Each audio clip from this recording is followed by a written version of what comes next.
Préparez-vous à explorer les profondeurs des mines et d'être plus futé que votre adversaire pour devenir le plus riche. Bonjour et bienvenue à l'école du jeu.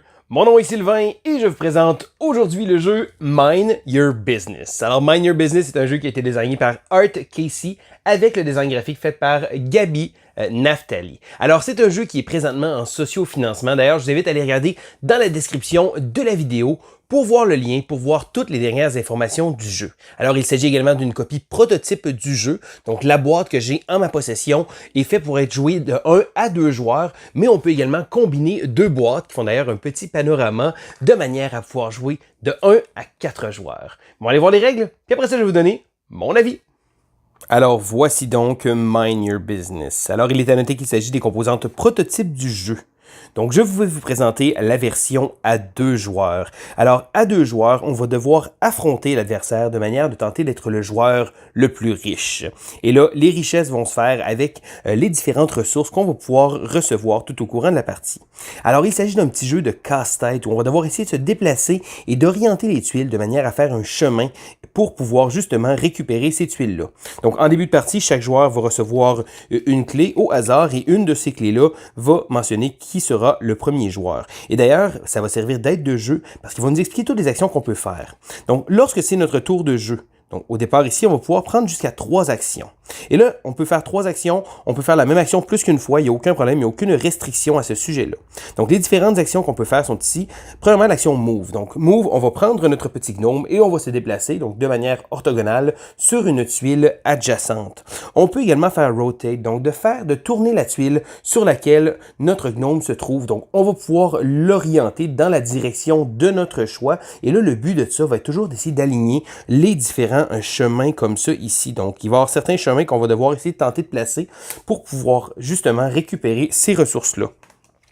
La troisième chose qu'on peut faire est swap, donc c'est-à-dire de se déplacer. Donc là, ce qu'on va faire, c'est qu'on va déplacer la tuile avec une tuile adjacente et l'on va garder l'orientation telle qu'elle, donc on va la déplacer comme ça ici. Il est à noter qu'on ne peut pas déplacer ou tourner une tuile sur laquelle se trouve un adversaire. La troisième chose qu'on va pouvoir faire, la quatrième chose qu'on va pouvoir faire va être l'action ici de load cart. Et là, loader le cart, ça se trouve à être ici. Donc le cart va se déplacer à chaque tour, je vais vous montrer comment, mais ce qu'on va faire, c'est qu'on va prendre le chemin et là, à partir du cart, on va regarder le chemin. Donc, par exemple, ici, c'est une très mauvaise option parce que je n'ai pas du tout rien.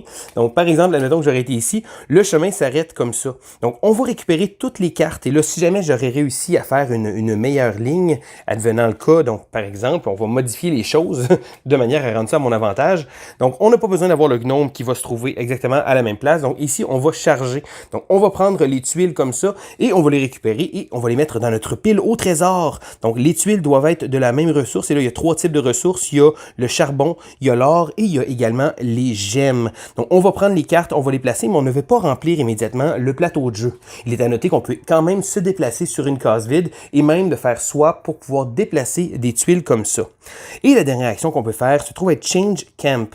Donc, les camps sont des tuiles spéciales comme ça ici, qui ont 2 côtés et avec un camp. Et là, ceux-là, on n'a pas besoin d'être dessus, on va pouvoir simplement les déplacer. Donc, on va pouvoir faire une rotation ou un swap et encore une fois, on ne peut pas déplacer l'adversaire. Donc, si jamais l'adversaire ce serait sur le camp, on ne peut pas le déplacer. La seule chose qu'on peut faire avec un adversaire, c'est si jamais l'adversaire aurait été ici, j'aurais quand même pu récupérer les tuiles. Donc, on ne peut pas empêcher notre adversaire de pouvoir charger son petit panier avec les ressources. Et là, lorsqu'on va avoir terminé nos 3 actions, on va lire le signe. Certaines cartes vont avoir un signe. Donc, par exemple, ici, plus 2 moves. Donc, on va exécuter l'action. Donc, par exemple, ici, rotate to adjacent, on va faire une rotation sur 2 tuiles qui sont adjacentes. Jump to camp or corner, donc ici, on va pouvoir sauter au camp ou dans un coin. Et là, chacune des cartes, certaines cartes vont avoir des signes, donc on a simplement à lire le signe. Ensuite de ça, qu'est-ce qu'on va faire après avoir lu le signe? On va déplacer le carte, et là, c'est ici qu'on va prendre le petit carte et on va le déplacer. Et là, on va continuer comme ça jusqu'à temps que notre carte soit rendue jusqu'à l'entrée de l'autre joueur. Et c'est là que la partie va se terminer, ou dans le cas plus particulier, on aurait réussi à passer toutes les cartes.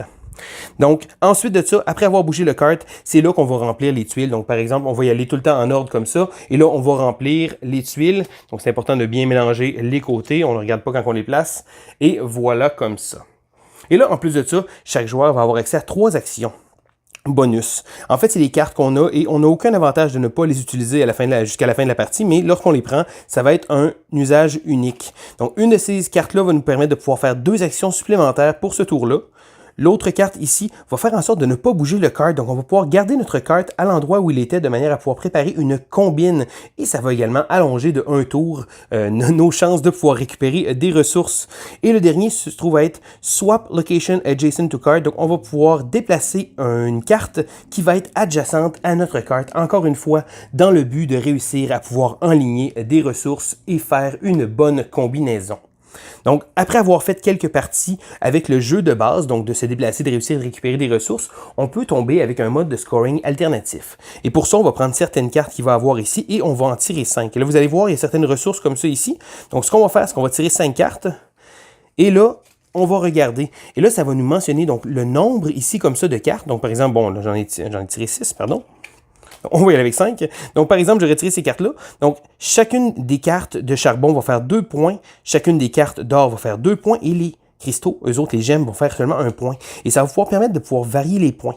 Donc, si jamais je n'aurais pas pigé une carte de cristal, j'aurais pigé des cartes jusqu'à temps que j'ai au moins 1. Donc, chacune des ressources doit valoir au moins 1. Mais ça peut permettre des parties qui vont être différentes parce que certaines ressources vont être plus priorisées que d'autres. On a également le mode solo qui vient avec différentes cartes. Donc, on a un aide de jeu ici qui va nous expliquer les différents éléments. Donc, pour le gobelin, certains scénarios vont avoir le petit gobelin et également un aide de jeu pour le mode solo et le mode coopératif. Une des choses qui va être ajoutée, ça va être des événements qui vont venir nous mettre des bâtons dans les roues. Donc, si on veut des éboulis, ensuite de ça, ici comme ça, ça se peut qu'on soit pris un trou comme ça. Et là, ça va avoir certaines valeurs, certaines choses qu'on va devoir faire pour modifier le plateau de jeu.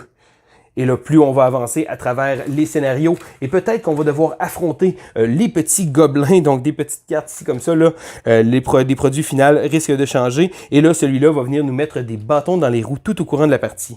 Donc, les tours vont continuer comme ça pour le mode à 2 joueurs jusqu'à temps que la fin de la partie ait été activée parce que le carte d'un joueur va être rendu justement au bout et lorsque les 2 cartes des 2 joueurs vont arriver, on va procéder au décompte des points. Le joueur avec le plus de points va remporter la partie. Et voilà, ça fait le tour des règles de Mind Your Business. Alors comme vous voyez, c'est un petit jeu de casse-tête très sympathique, très simple à prendre en main, mais également très intéressant qui va également forcer les joueurs à essayer de prévoir à l'avance quel coup faire. Est-ce qu'on va décider de plus mettre des bâtons dans les roues à l'adversaire pour essayer de mêler ses plans ou essayer de préparer une grosse combine?